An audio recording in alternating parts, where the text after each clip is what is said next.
Welcome to Foundations of Vacuum Science.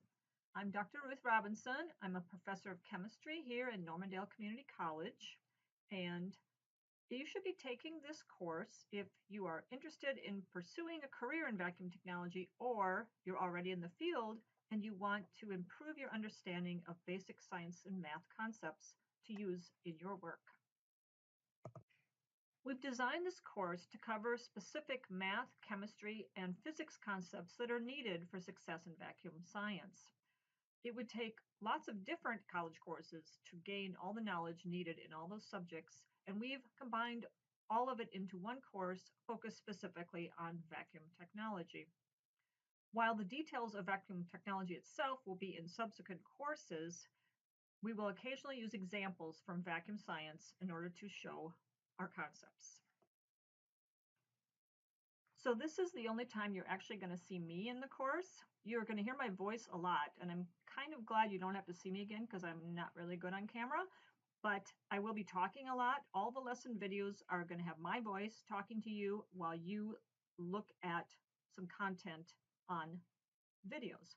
All right, so the course is organized into 8 modules. Each module will be run for a week. And each module includes a number of online lessons, where you will hear me talking, and they will each have 2 activities to complete and a quiz at the end of the module.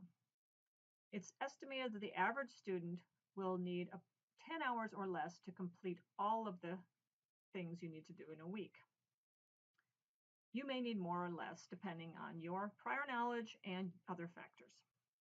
Okay, so let's look at what a week looks like in a little more detail. Each week starts with a document like this one. This one's called Module 1, Read Me First, because it's for the very first module in the course. And the Read Me documents will appear 1 per week, and it will be a list of all the tasks you have to complete in that week. Everything will be due by 11:30 p.m. on Saturday nights, but you can do it anytime during the week when it works with your schedule. So there are a few things in the first week that you won't see in subsequent weeks, like getting the course workbook. You just need to do that once. Reading the syllabus, you only need to do that once. And taking this assessment quiz, you only need to do that once. Now, this quiz is good for points in the course, but the main purpose of it is to help us see what you know coming into the course, and then we can see if you do better on the quiz when you leave the course. And it will help us to make better courses. All right, so please take it honestly. Don't use any outside materials, and you won't be graded on how well you do, only on whether you do it or not. All right, so that's in the first week. Then we look further down the list, and the next thing is something you'll see in every week.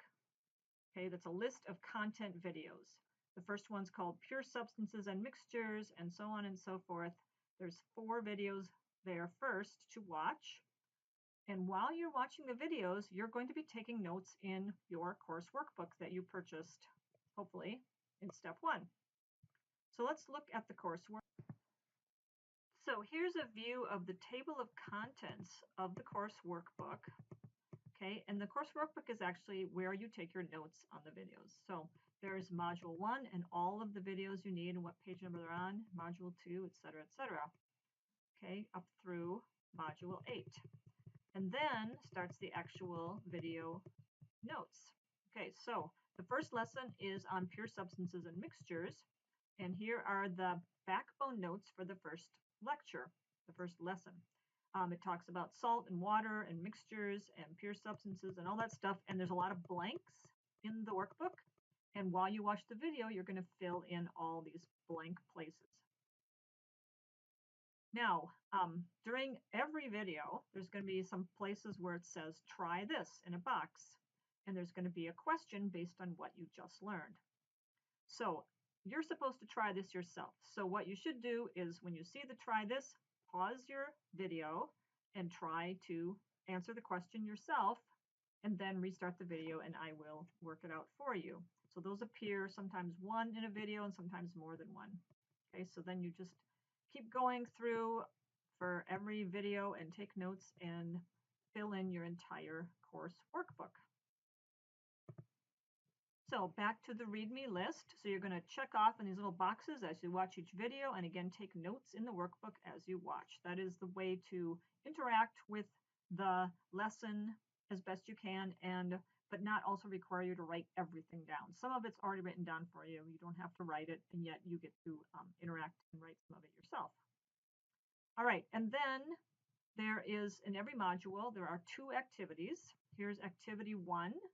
And it says what to do. Print out a copy of the States of Matter lab, open the States of Matter simulation, follow the instructions, and then you're going to submit the lab. So there's 2 activities per module, and they require you to do something that gets graded each time. It might be a quiz, it might be a lab sheet to turn in, it might be a worksheet to complete, so then it goes that way.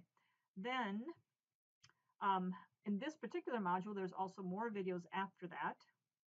And then there'll be the second activity.